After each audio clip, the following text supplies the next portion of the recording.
Morning बच्चों, आज हम लोग क्लास 6 सुगम गणित का प्रश्नावली 7A पढ़ेंगे, जो कि आपका समानुपात से संबंधित है। जैसे कि आप जानते हैं कि इस सारे एक्सरसाइज का प्रत्येक क्वेश्चन का सॉल्यूशन मैंने आपको व्हाट्सएप पर पहले ही भेज दिया है, और इधर हाल फिलहाल में फर्स्ट टर्म में जितना आपको 15-16 एक्सरसाइज जो पढ़ना है, उन सारे एक्सरसाइज को मैंने आपके व्हाट्सएप पे भेज दिया है। इसलिए आप क्या करेंगे कि उन सारे एक्सरसाइज का फेयर पूरा कर लेंगे, या ताकि आपका फर्स्ट टर्म का फेयर कंप्लीट हो गया। जब स्कूल खुलेगा तो उस समय हम लोग उस लेसन का फिर से रिवीजन करेंगे, क्योंकि फेयर ऑलरेडी मेरा कंप्लीट हो चुका है, तो उस समय आसानी रहेगा कि कम समय में हम लोग ज़्यादा काम करेंगे। इसलिए मैंने आपके पास सारे नोट्स को, सारे एक एक क्वेश्चन का हल मैंने आपके पास भेजा है। इसलिए स्कूल खुलने के बाद आप ये नहीं कहेंगे कि सर हमारा फेयर इनकम्प्लीट है। अगर आपके पास कोई एक्सरसाइज नहीं है तो आप मुझे कमेंट करके भेजें, मैं उस एक्सरसाइज का कॉपी आपके पास भेजूँगा और उससे आप अपना फेयर कंप्लीट कर लेंगे। चलिए वीडियो के माध्यम से हम इस लेसन को समझने की कोशिश करते हैं, और आज मैं आपको होमवर्क में यही एक्सरसाइज डालूंगा ताकि आप लोग मुझे बना के भेजेंगे। देखिए कह रहा है अनुपात। तो अनुपात जो होता है, तो जब हम किसी दो राशियों की आपस में तुलना करते हैं, जब दो राशि को आपस में तुलना करते हैं, यह राशि इससे कितना ज़्यादा है या यह राशि इससे कितना कम है, यहाँ तो बड़ा छोटा का तुलना होता है। लेकिन जब उसी राशि को आपस में एक दूसरे से गुना में कि मेरी उम्र आपसे कितना गुना ज़्यादा है, मान लेते हैं आपकी उम्र 10 बरस की है, मेरी उम्र 30 बरस की है, तो आप क्या कहिएगा कि सर का उम्र मेरे उम्र का 3 गुना ज़्यादा है, यानी मैं आपसे 3 गुना ज़्यादा उम्र का हूँ। तो जब दो राशियों की आपस में तुलना गुने में की जाती है तो उसे अनुपात कहते हैं। और एक कुछ इसमें गुण जो होते हैं कि अनुपात को हमेशा समान इकाई में ही निकाला जाता है। अनुपात जो होता है हमेशा समान इकाई में ही निकाला जाता है।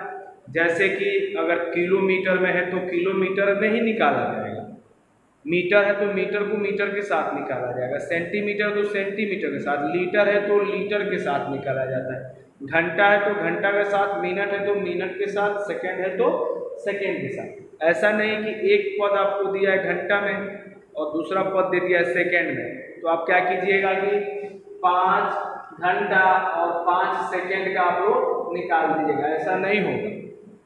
या तो इस घंटा को पहले हम किस में बदलेंगे, सेकेंड में, या सेकेंड को बदलेंगे घंटा में। जब दोनों राशि एक समान हो जाएगी तभी हम उसको सरल करेंगे। तीसरा पॉइंट वो मैंने दिया है, अगर दी गई राशि समान इकाई में नहीं है, तो जैसे यही राशि समान इकाई में घंटा में और क्या सेकेंड में, तो जब समान इकाई में नहीं रहती है तो सबसे पहले हम उसको क्या करते हैं, समान इकाई में बदलते हैं। समान इकाई में बदलने के बाद ही हम उसको सरल करते हैं।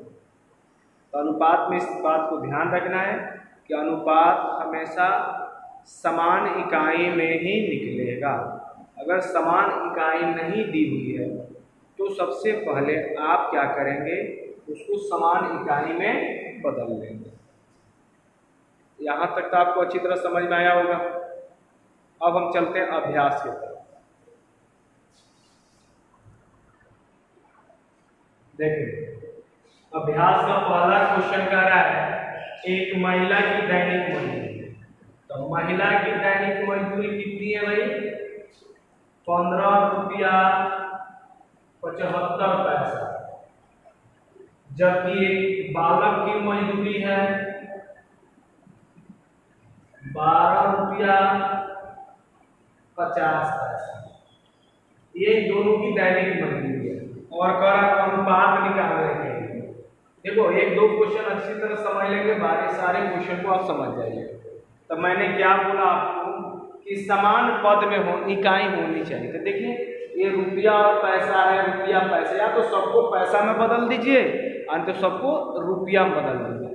तो हम इसको लिख सकते हैं 1575 पैसा,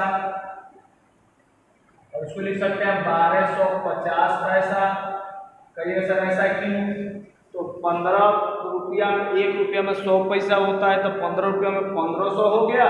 आप प्लस 75 जोड़ देंगे तो 1575। अब इसके अनुपात निकाल सकते हैं 1575 पैसा बट्टा 1250 पैसा। देखो पैसा से पैसा कट जाएगा, इसको आप हल करेंगे। हल करने के बाद आपका छोटा मान आएगा। तो इस तरह से दी गई सारे क्वेश्चन को सबसे पहले उसमें जो दी गई है उसको आप लिख लेंगे। देने के बाद देखेंगे कि आपसे पूछा जा रहा है। पूछने के बाद आप देखें कि आपके पास कोई अंक है जो बदलना है, और अगर समान पद में है, समान इकाई में है, तो भिन्न के रूप में लिख के उसको हल करें। इस तरह से आप इस क्वेश्चन को बना सकते हैं। 2 नंबर का क्वेश्चन कह रहा है कि सरलतम रूप में लिखें। फिर वही बात आ गई, इसका 2 नंबर हम देखते हैं। 6 मीटर 48 cm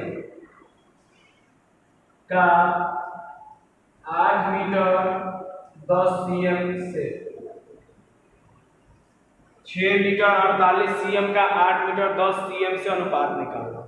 तो यहाँ देखिए ये मीटर में, सीएम में है, मीटर में और सीएम में है।